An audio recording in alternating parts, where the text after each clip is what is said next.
A paz do Senhor, muito bom dia. Sejam bem-vindos, bem-vindas à nossa leitura bíblica de hoje. Estamos continuando firmes com a nossa leitura bíblica. Hoje já é dia 5 de abril e nós vamos continuar lendo aqui 2 Samuel. Ontem foi dia 4, né? E a gente leu algumas questões envolvendo o rei Davi. Em especial no capítulo 11 a gente leu o problema dele, o adultério dele com Batseba e a morte de Urias. Veja como a Bíblia ela não esconde os podres dos homens, né, do ser humano que é pecador. E Deus cobra também daquele que é filho dele quando faz coisa errada. E hoje nós vamos ler então o profeta Natã se levantando para repreender Davi no que ele havia feito. Que Deus possa nos abençoar nessa leitura, que Deus possa falar ao nosso coração por meio dela e que você possa aproveitar a oportunidade que você está tendo de ler a palavra de Deus, de ler a Bíblia. Como isso é precioso, como isso é maravilhoso. E eu tenho certeza que você vai ser muito abençoado nesta leitura de hoje. Amém? Vamos lá então. 2 Samuel capítulo 12. Natã repreende Davi. Então o Senhor enviou o profeta Natã a Davi. Ele foi até o rei e lhe disse: havia 2 homens em certa cidade. Um era rico e o outro pobre. O rico era dono de muitas ovelhas e muito gado.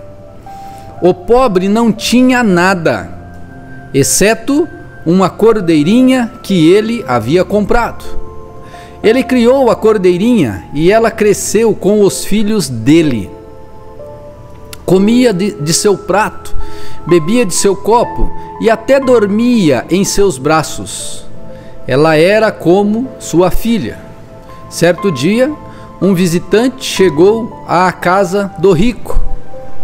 Em vez de matar um dos animais de seu próprio rebanho, o rico tomou a cordeirinha do pobre, a matou e a preparou para seu visitante.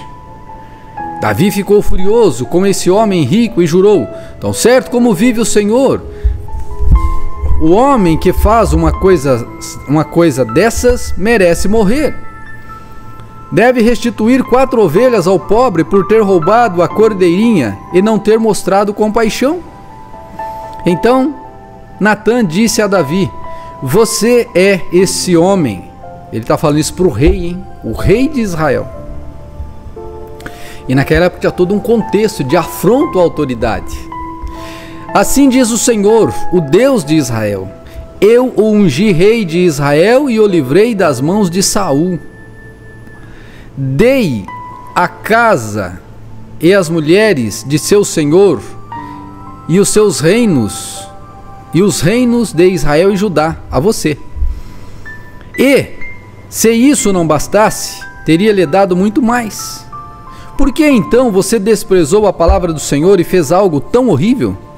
Você assassinou Urias, o hitita, com a espada dos amonitas e roubou a esposa dele. De agora em diante, a espada dele não se afastará de sua família, pois você me desprezou ao tomar para si a mulher de Urias. Assim diz o Senhor: de sua própria família farei surgir seu castigo. Tomarei suas mulheres diante de seus olhos e as darei a outro homem. Ele se deitará com elas à vista de todos. O que você fez em segredo, eu farei acontecer abertamente diante de todo Israel. Davi confessa sua culpa. Então Davi confessou a Natã: pequei contra o Senhor. Natã respondeu: sim, mas o Senhor o perdoou, e você não morrerá por causa de seu pecado. Contudo, uma vez que você demonstrou o mais absoluto desprezo pela palavra do Senhor, ao agir desse modo, seu filho morrerá. Depois que Natã voltou para casa, o Senhor fez adoecer gravemente o filho de Davi com a mulher de Urias. Davi suplicou ao Senhor que poupasse a vida da criança. Jejuou e passou a noite prostrado no chão. Os oficiais do palácio insistiram para que ele se levantasse e comesse com eles, mas Davi se recusou. No 7º dia, a criança morreu. Os servos de Davi ficaram com medo de contar para ele. Não ouviu nossos conselhos quando a criança estava doente, disseram. Se lhe contarmos que a criança morreu, poderá cometer uma insanidade. Davi percebeu que estavam cochichando e compreendeu o que havia acontecido. A criança morreu? Perguntou. Sim, responderam eles, está morta. Então Davi levantou-se do chão, lavou-se, perfumou-se e trocou de roupa. Foi ao santuário e adorou o Senhor. Depois voltou ao palácio, pediu que trouxessem alimento e comeu. Seus servos ficaram perplexos. Não o entendemos, disseram. Enquanto a criança estava viva, o Senhor chorou e jejuou. Agora que a criança morreu, o Senhor parou de lamentar e voltou a comer. Davi respondeu: enquanto a criança estava viva, jejuei e chorei, pois pensava: quem sabe o Senhor terá compaixão de mim e deixará a criança viver. Mas por que jejuar agora que ela morreu? Poderia eu fazê-la voltar? Um dia irei até ela, mas ela não voltará a mim. Então Davi consolou Batseba, sua mulher, e teve relações com ela. Batseba engravidou e deu à luz a um filho, a quem Davi chamou Salomão. O Senhor amou a criança e enviou uma mensagem por meio do profeta Natã, dizendo que o menino devia se chamar Jededias, conforme o Senhor havia ordenado. Deixa eu só ler aqui. Jededias, Salomão, Jededias significa amado do Senhor. Vamos lá. Davi conquista Rabá. Enquanto isso, Joabe continuou a luta contra Rabá, a capital de Amon, e tomou a cidade real. Joabe enviou mensageiros a Davi para lhe dizer: lutei contra Rabá e capturei seus reservatórios de água. Traga o restante do exército aqui e conquiste a cidade. De outro modo, eu a tomarei e levarei o crédito pela vitória. Então Davi reuniu o restante do exército e foi a Rabá. Eles atacaram a cidade e a conquistaram. Davi removeu a coroa da cabeça do rei e ela foi colocada sobre a sua cabeça. A coroa era feita de ouro, enfeitada com pedras preciosas, e pesava cerca de 35 quilos. Davi tomou grande quantidade de despojos da cidade.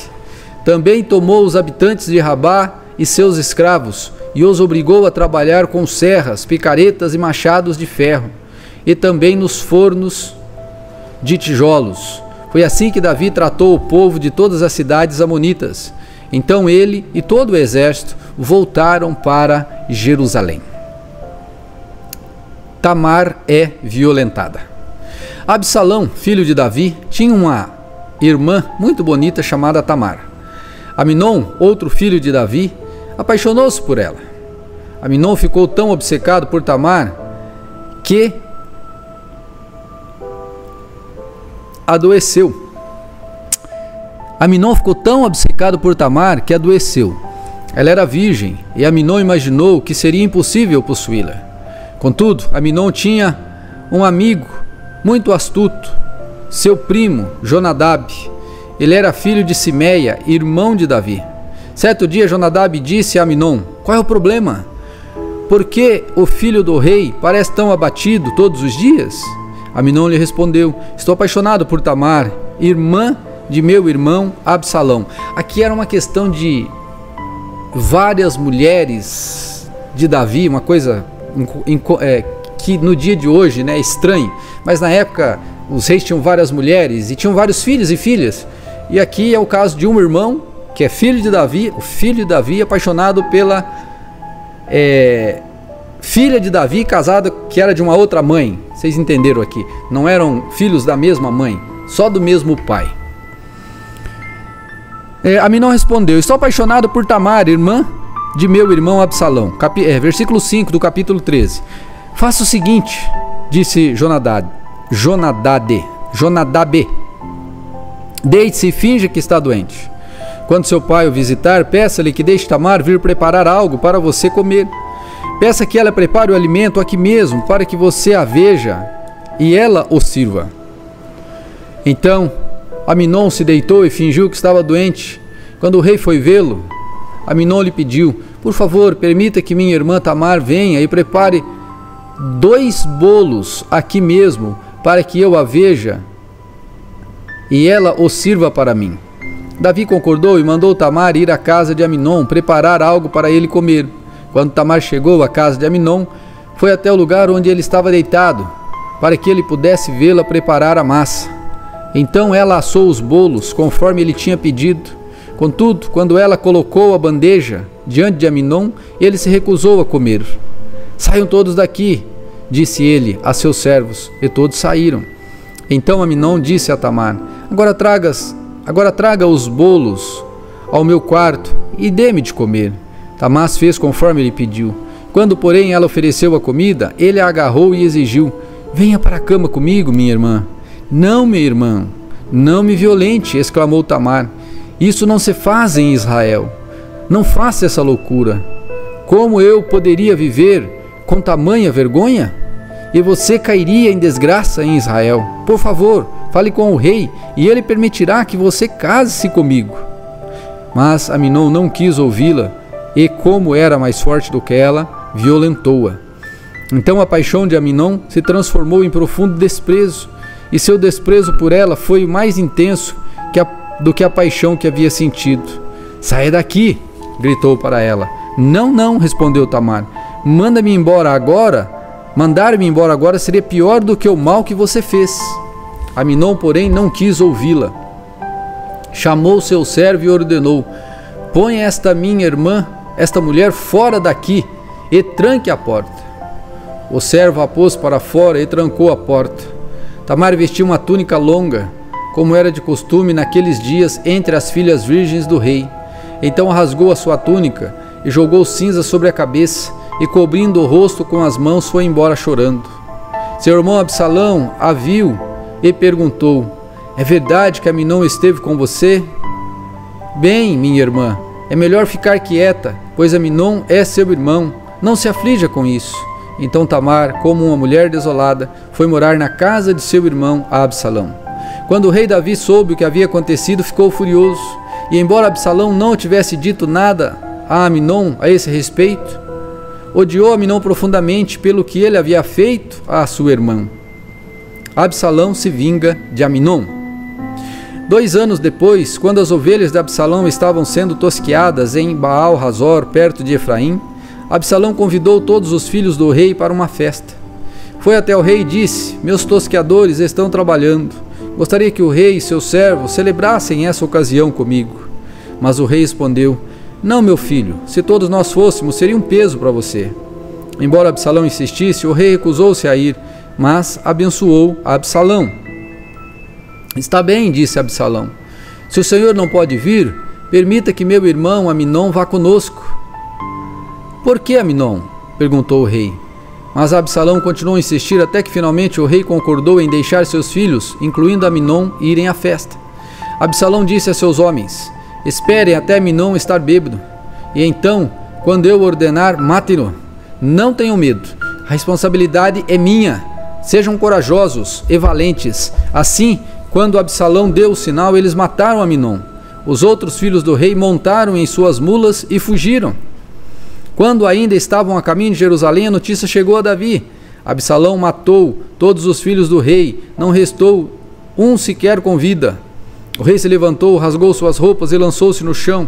Seus conselheiros também rasgaram suas roupas. Nesse momento, Jonadab, filho de Simei, irmão de Davi, chegou e disse: não pense, meu senhor, que todos os filhos do rei foram mortos. Foi apenas Aminon. Absalão tramava isso desde que Aminon violentou sua irmã Tamar. O meu senhor, o rei, não deve acreditar que todos os seus filhos estão mortos. Apenas Aminon morreu. Enquanto isso, Absalão fugiu. Então a sentinela, sobre o muro de Jerusalém, viu muita gente descendo o monte pela estrada que vinha do oeste. E Jonadab disse ao rei: Veja, lá estão eles, são os filhos do rei voltando, como eu tinha dito. Logo eles chegaram, chorando e soluçando, e o rei e todos os seus servos choraram amargamente com eles. Davi chorou muitos dias por seu filho Aminon. Absalão fugiu para a terra de Talmai, filho de Amiúde, rei de Gesur, onde permaneceu por 3 anos. E o rei Davi, conformado com a morte de Aminon, abandonou a ideia de perseguir Absalão. Joabe providencia o retorno de Absalão. Joabe, filho de Zeruia, percebeu que o rei, capítulo 14, versículo 1. Joabe, filho de Zeruia, percebeu que o rei agora desejava ver Absalão. Por isso mandou trazer de Tecou uma mulher conhecida por sua sabedoria. Disse-lhe: Finja que está de luto, vista roupas de luto e não se perfume. Haja como uma mulher que está lamentando a morte de alguém há muito tempo. Depois vá até o rei e apresente a história que vou lhe contar. Então Joabe disse a ela o que ela devia falar. Quando a mulher de Tecou se aproximou do rei, curvou-se com o rosto no chão e disse: Ó rei, ajude-me. Qual é o problema? Perguntou o rei. Pobre de mim, sou viúva, respondeu ela. Meu marido morreu, meus 2 filhos brigaram no campo. Como não havia ninguém por perto para separá-los, um deles acabou matando o outro. Agora o resto da família está exigindo de sua serva o seguinte: entregue-nos seu filho. Vai executá-lo por ter matado seu irmão, ou por ter matado o irmão. Ele não merece herdar a propriedade da família. Querem apagar a última brasa que me restou. Se o fizerem, o nome e a família de meu marido desaparecerão da face da terra. Eu cuidarei disso, disse o rei. Vá para casa. A mulher de Tecoa respondeu: Ó meu senhor, o rei, que a culpa caia sobre mim e sobre a família de meu pai, e que o rei e seu trono sejam inocentes. Se alguém criar problemas, traga-o a mim, disse o rei. Eu lhe garanto que ele nunca mais a incomodará. Então ela disse: Por favor, promete pelo Senhor, o seu Deus, que não deixará o vingador da vítima matar meu filho. Não quero mais derramamento de sangue. Ele respondeu: Tão certo como vive o Senhor, ninguém tocará num fio de cabelo da cabeça de seu filho. Permita-me pedir mais uma coisa ao meu senhor, o rei, disse a mulher. Fale, respondeu ele. Então ela lhe disse: Por que o Senhor não faz o mesmo pelo povo de Deus, o mesmo que prometeu a fazer por mim? Ao tomar essa decisão, o Senhor condenou a si mesmo, pois se recusou a trazer para casa o seu filho banido. Um dia todos nós morreremos. Nossa vida é como água que, depois de derramada na terra, não pode mais ser recolhida. Mas Deus não apaga a vida, ao contrário, Ele cria meios de trazer de volta aqueles que foram banidos de sua presença. Vim suplicar a meu senhor, o rei, porque os outros me ameaçaram. Pensei, talvez o rei me escute e nos livre daqueles que desejam nos eliminar da herança que Deus nos deu. Sim, o meu senhor, o rei, restaurará a nossa paz de espírito. Sei que o Senhor é como um anjo de Deus, capaz de discernir entre o bem e o mal. Que o Senhor, seu Deus, esteja com o rei. Preciso saber de uma coisa, disse o rei. Diga-me a verdade. Sim, ó meu senhor, o rei, disse a mulher. Foi Joabe quem a mandou aqui? Perguntou o rei. A mulher respondeu: Ó meu senhor, o rei, como posso negar? Nem é capaz de esconder coisa alguma do Senhor. Sim, foi Joabe, servo do rei, que me enviou e me disse o que falar. Agiu desse modo para que o Senhor pudesse ver a questão com outros olhos. Mas o Senhor é sábio como um anjo de Deus e entende tudo que acontece em nosso meio. Então o rei mandou chamar Joabe e lhe disse: Muito bem, vá e traga de volta o jovem Absalão. Joabe se curvou com o rosto no chão e disse: Finalmente sei que obtive o favor de meu senhor, o rei, pois atendeu a meu pedido. Joabe foi a Gesur e trouxe Absalão de volta a Jerusalém. O rei, porém, deu a seguinte ordem: Absalão pode ir para casa. mas não deve vir à minha presença. Portanto, Absalão não viu o rei. Reconciliação de Davi e Absalão, versículo 25. Não havia nenhum homem de todo Israel tão elogiado por sua beleza como Absalão. Era perfeito, da cabeça aos pés. Cortava o cabelo uma vez por ano por causa de seu peso, 2,4 quilos, segundo o peso real. Tinha 3 filhos e uma filha. Sua filha se chamava Tamar e era muito bonita. Absalão morou 2 anos em Jerusalém sem ver o rei. Então mandou chamar Joabe para pedir que intercedesse por ele, mas Joabe não quis vir. Mandou chamá-lo de novo e mais uma vez ele se recusou a vir. Então Absalão disse a seus servos: vão e ponha fogo no campo de cevada de Joabe, que fica junto de minha propriedade. Os servos foram e puseram fogo no campo, como Absalão havia ordenado. Então Joabe foi à casa de Absalão e perguntou: por que seus servos puseram fogo em meu campo? Absalão respondeu: eu quero que você pergunte ao rei, porque ele me trouxe de Jesur, se não pretendia me receber. Teria sido melhor que eu ficasse onde estava. Quero ver o rei, e se ele me considera culpado de algo, então que mande me matar. Joabe contou ao rei que Absalão tinha dito. Por fim, Davi mandou chamá-lo. Absalão veio, curvou-se com o rosto no chão diante do rei, e o rei o beijou. Por hoje é só, minha gente, mas nós vamos ter um problema aqui com Absalão e Davi, e nós vamos ler amanhã. Que Deus possa lhe abençoar grandemente com esta leitura e coloque essa leitura dentro de um contexto maior da leitura de toda a Bíblia, pois ela é importante para que você consiga entender esse reinado davídico, de onde descende o nosso Senhor Jesus Cristo. E que Deus possa lhe abençoar nesse dia em nome de Jesus. Não se esqueça de deixar o seu like, seu joinha e também de se inscrever no canal se você não é inscrito. E todos os dias a gente coloca aqui o devocional do dia e também a oração da noite. Que você possa fazer essas disciplinas espirituais e que elas sejam uma bênção para você em nome de Jesus. Amém? Deus te abençoe e fique na paz.